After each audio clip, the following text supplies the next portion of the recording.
दोस्तों, क्या ये जो सेलेब्स होते हैं इनको अपने पॉलिटिकल व्यूज देने चाहिए? इलैयाराजा जी यहाँ पे आपके सामने स्क्रीन पे हैं। तमिलनाडु के अंदर एक बहुत ही फेमस म्यूजिक कंपोजर ही है और इसके साथ साथ ए आर रहमान साहब। हाँ, पिछले 14 से 20 दिनों में इन दोनों ही पर्सनालिटीज ने कुछ स्टेटमेंट्स दिए हैं और वो स्टेटमेंट्स बहुत हद तक पॉलिटिकल हैं और इनके लिए काफी पॉलिटिकल गर्मा गर्मी साउथ इंडियन स्टेट्स में देखने को मिल रही है। ये आज के एडिटोरियल का एक टॉपिक है, काफी इंपॉर्टेंट टॉपिक लगा चीजों को समझने के पर्सपेक्टिव में। एग्जाम्स पर्सपेक्टिव से देखा जाए तो जीएस पेपर 4 की किसी एथिकल केस स्टडी में ये चीज आपके काम आ सकती है। तो हुआ यहाँ पे क्या है, तो भाई तमिलनाडु की अगर आप बात करो, तमिलनाडु की क्या बात करो, पूरे देश की बात करो, तो इलैयाराजा जी का म्यूजिक और ए आर रहमान जी का म्यूजिक हर जगह पे सुना जाता है। पूरी दुनिया में इनके म्यूजिक ने धूम मचाई है, नो डाउट। तमिलनाडु के दिलों के ऊपर ये राज करते हैं अपने म्यूजिक के थ्रू। शायद ही कोई घर होगा तमिलनाडु के अंदर जहां पे इनका म्यूजिक ना सुना जाता हो। इलैयाराजा जी तमिलनाडु में इसलिए बेसिकली ज्यादा फेमस है क्योंकि तमिल में इनके रिसाइटेशंस हैं, हिंदी में उतनी नहीं है, इसलिए ऑब्वियसली बात है साउथ इंडिया में वो ज्यादा फेमस है। लेकिन अभी एक कंट्रोवर्शियल चीज होगी, ये जो इलैयाराजा साहब हैं इनकी एक किताब आ रही है। किताब का नाम है, बेसिकली इस किताब का जो फोरवर्ड है वो है Ambedkar and Modi, reformers ideas performance implementation. यहां पे पर्टिकुलरली इलैयाराजा साहब ने मोदी जी को कंपेयर कर दिया है बी आर अंबेडकर साहब से। तो आपको पता होना चाहिए बी आर अंबेडकर साहब फादर ऑफ इंडियन कॉन्स्टिट्यूशन है और आजादी से पहले हमारे देश में जो डिप्रेस्ड क्लासेस थी उनकी सिचुएशन के लिए, उनके अपलिफ्टमेंट के लिए बहुत काम किया है यहाँ पे बी आर अंबेडकर साहब ने।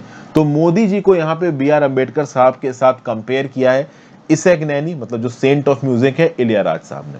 और ओवरऑल इलैयाराजा साहब ने यहाँ पे क्या बोला कि इन दोनों ही लीडर्स ने पॉवर्टी देखी है, स्टिफलिंग सोशल स्ट्रक्चर्स को देखा है, ग्राउंड लेवल पे लोगों के साथ काम किया है और लोगों के सामने जो परेशानियां आ रही हैं उनको हटाने की कोशिश की है। दोनों ने ही इंडिया के लिए बड़े बड़े सपने देखे और प्रैक्टिकल एक्शन से उन सपनों को पूरा करने की कोशिश की। मतलब कुल मिला के मोदी जी को यहाँ पे बी आर अंबेडकर साहब से कंपेयर कर दिया। अब एक तरीके से तो आप बोल सकते हो कि इनके पर्सनल व्यू पॉइंट्स हैं और हर इंडिविजुअल अपने डेमोक्रेटिक प्रोसेस में पर्सनल व्यू पॉइंट्स देने के लिए आजाद है। बहुत सारे लोगों ने, पॉलिटिशियंस ने इनके रिस्पॉन्सेस को अच्छा माना, डिग्निफाई तरीके से इनकी तारीफ की। लेकिन बहुत सारे लोगों ने यह बोला कि जो मोदी जी का कंपैरिजन बी आर अंबेडकर साहब के साथ हुआ ये बहुत इर्रेशनल है, इनएप्रोप्रिएट है। कौन से बेसिस पे लोग क्रिटिसाइज कर रहे हैं इलैयाराजा जी को? बी आर अंबेडकर साहब ने जब काम किया था उस समय पे सिचुएशंस बहुत खराब थी। मोदी जी जिस समय पे काम करने आए हैं सिचुएशन कंपैरेटिवली उनके फेवर में थी। मोदी जी ऑब्वियस सी बात है पूरे देश के लिए काम कर रहे हैं, सारी कास्ट क्लासेस को उनको देखना है और मोदी ये बी आर अंबेडकर साहब ने डिप्रेस्ड क्लासेस की डेवलपमेंट के लिए बहुत काम किया है। हालांकि as a father of the Indian constitution B R Ambedkar ने देश के हर इंडिविजुअल के लिए इररिस्पेक्टिव ऑफ द कास्ट काम किया। लेकिन यहाँ पे पॉलिटिकल आइडियोलॉजी को क्वेश्चन किया जा रहा है। देखिए, इलैयाराजा साहब शेड्यूल कास्ट को बिलोंग करते हैं, इसलिए बहुत हद तक लोग इनको बोल रहे हैं कि आप अपने शेड्यूल कास्ट रूट्स को वायलेट कर रहे हो। प्लस इलैयाराजा जी की जो इनिशियल जर्नी थी वो कम्युनिस्ट प्लेटफॉर्म पे थी। इनके जो बड़े स्टेप ब्रदर थे पवलार वरदराजन, पवलार वरदराजन ने काफी मदद की थी फॉर्मर केरला के चीफ मिनिस्टर ईएमएस नाम्बूरी तीरी पद को देवी बाइकुलम इलेक्शंस को जीतने के लिए। इलैयाराजा उस समय पे टीनेजर थे और शुरुआत में प्रोपोगंडा सॉन्ग्स बनाते थे। तो शुरुआत में जो इनकी आइडियोलॉजी थी वो बहुत हद तक कम्युनिस्ट आइडियोलॉजी थी। लेकिन अब चूंकि यहाँ पे मोदी जी को सपोर्ट करते हुए नजर आ रहे हैं तो तमिलनाडु के अंदर बहुत से पॉलिटिशियंस ये बोल रहे हैं कि ब्राह्मणिकल स्पिरिचुअल गुरुज को ये मतलब नहीं प्रेज कर रहे हैं इलैयाराजा। इलैयाराजा खुद शेड्यूल कास्ट को बिलोंग करते हैं और ओवरऑल चूंकि वो मोदी जी के फेवर में एक स्टैंड लेते नजर आ रहे हैं अपनी राइटिंग में, तो इसीलिए ऐसा लग रहा है कि ब्राह्मणिकल स्पिरिचुअल गुरुज को ज्यादा मान रहे हैं, अपने शेड्यूल कास्ट रूल्स को बिट्रे कर रहे हैं इलैयाराजा। इस प्रकार का इनके ऊपर इल्जाम लगाया जा रहा है। कुछ और थ्योरीज भी यहाँ पे निकल के आ रही है। यह बोला जा रहा है कि recently he directorate general of GST intelligence ने इलैयाराजा को कुछ समन्स इशू किए हैं। तो हो सकता है इन समन्स को अपने आप को बचाने के लिए प्रधानमंत्री मोदी जी की यहाँ पे तारीफ कर दी गई हो। नाना प्रकार के इश्यूज को यहाँ पे पॉइंट आउट किया जा रहा है, रेलेवेंट हो ना हो। ओवरऑल जो पॉलिटिकल अपोजिशन है, तमिलनाडु की जो बेसिक पॉलिटिक्स है ना वो बहुत हद तक रीजनल एस्पिरेशंस पे आधारित है और केंद्र की सरकार बीजेपी तमिलनाडु में अपना फुटप्रिंट बढ़ाना चाहती है। तो कैसे ना कैसे उसको काउंटर करना है।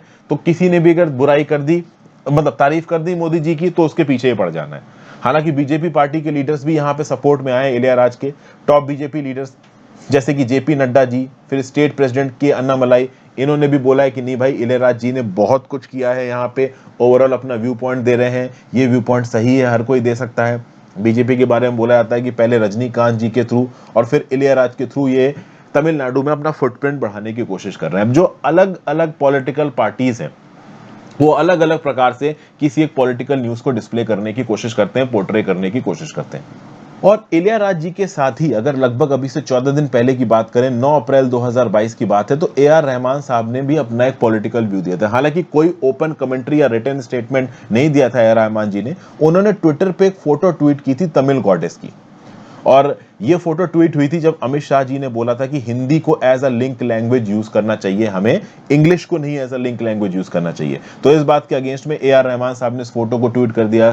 सब लोगों ने ए.आर. रहमान को उल्टा सीधा बोलना शुरू कर दिया कि भाई आपने हिंदी फिल्मों से पैसा कमाया है और अब हिंदी फिल्मों के ही अगेंस्ट बात कर रहे हो। क्योंकि जो ए.आर. रहमान जी की फोटो थी वो ये डिनोट करती थी कि Tamil should be the link language. बहरहाल सब लोग अपनी अपनी बातें कहने के लिए आजाद हैं। बाद में एक स्पीच को देते वक्त ए.आर. रहमान जी ने क्लैरिफाई किया कि भाई मेरे कहने का मतलब ये है कि people of colour should be cast in important roles. क्या मतलब है इनका कहने का? तो ये एक अच्छी बात बोली, प्रोग्रेसिव बात बोली ए.आर. रहमान साहब ने कि जो साउथ इंडियन की मूवीज होती हैं, साउथ इंडियन मूवीज में जो गोरी हीरोइनें होती हैं, जो फेयर एक्ट्रेसेस होती है, उनको कास्ट किया जाता है, ठीक है ना। एक्ट्रेसेस ऑफ कास्ट मतलब जो थोड़ा डार्क स्किन्ड है या फिर जिनका कलर थोड़ा गहरा है, उनको यहाँ पे कास्ट नहीं किया जा रहा है। तो इस प्रकार से अपने स्टेटमेंट से थोड़ा सा मतलब एक बैलेंस्ड व्यू पॉइंट देने की कोशिश की ए.आर. रहमान साहब ने, लेकिन ऐसा कोई भी बैलेंस्ड व्यू पॉइंट इलैयाराजा साहब ने नहीं दिया है। इलैयाराजा साहब ने प्रॉपर अपना व्यू पॉइंट दिया है, मोदी जी की तारीफ की है, और बहुत हद तक इस तारीफ को पॉलिटिकल सेंस में तमिलनाडु की पॉलिटिक्स में दिखाया जा रहा है। तमिलनाडु के बहुत से पॉलिटिशियंस का बोलना है कि लंबे समय से बीजेपी तमिलनाडु के अंदर घुसना चाहती है, तो अब इन सेलिब्रिटीज को जरिया बना रही है बीजेपी तमिलनाडु के अंदर घुसने का। बीजेपी का अपना व्यू पॉइंट है। तो पॉलिटिक्स तो देखिए होती रहेगी, पहले भी, आज भी, और आगे आने वाले समय में भी। जो सेलिब्रिटीज हैं, सेलिब्रिटीज मतलब जिनकी बात लोग मानते हैं, जिनको लोग फॉलो करते हैं, वो कहीं ना कहीं किसी ना किसी फॉर्म में अपने पॉलिटिकल व्यू पॉइंट्स देंगे। वैसे तो आइडियली ये होना चाहिए कि कोई भी सेलेब अपना व्यू पॉइंट ना दे तो बेटर है, क्योंकि कहीं ना कहीं लोग उसको फॉलो करते हैं, उसकी स्किल के लिए। अब उसके स्किल को हटा के अगर उसके पॉलिटिकल व्यूज के आधार पर उसकी फॉलोअरशिप एक्सपेक्ट होने लगे तो वो एक सही बात नहीं है। But as an individual, as a democratic individual, उस पर्टिकुलर इंडिविजुअल के पास भी ये राइट है कि हाँ भाई वो अपने व्यू पॉइंट्स यहाँ पे देख सकता है। तो जीएस पेपर 4 में किसी केस स्टडी में आपसे एक प्रकार का सवाल जरूर पूछा जा सकता है कि क्या एक सेलेब को अपने पॉलिटिकल व्यू पॉइंट देने चाहिए, खासकर वो पॉलिटिकल व्यू पॉइंट जब किसी एक बड़े पॉलिटिकल लीडर या फिर कह लीजिए एक बड़ी पॉलिटिकल पार्टी के फेवर में हो। इसके बारे में आप भी मुझे नीचे कमेंट बॉक्स में अपने व्यू पॉइंट चाहे तो बता सकते हैं, अगर आपके पास कोई पोटेंट व्यू पॉइंट हो उसको लेके। Thank you for watching friends. Video को लाइक और शेयर करके जाइएगा, इंस्टाग्राम पे फॉलो कर लीजिए, टेलीग्राम ग्रुप ज्वाइन कर लीजिए, दोनों ही चीजों का लिंक नीचे डिस्क्रिप्शन बॉक्स में दिया हुआ है। Have a great day friends, goodbye, ध्यान रखिए अपना।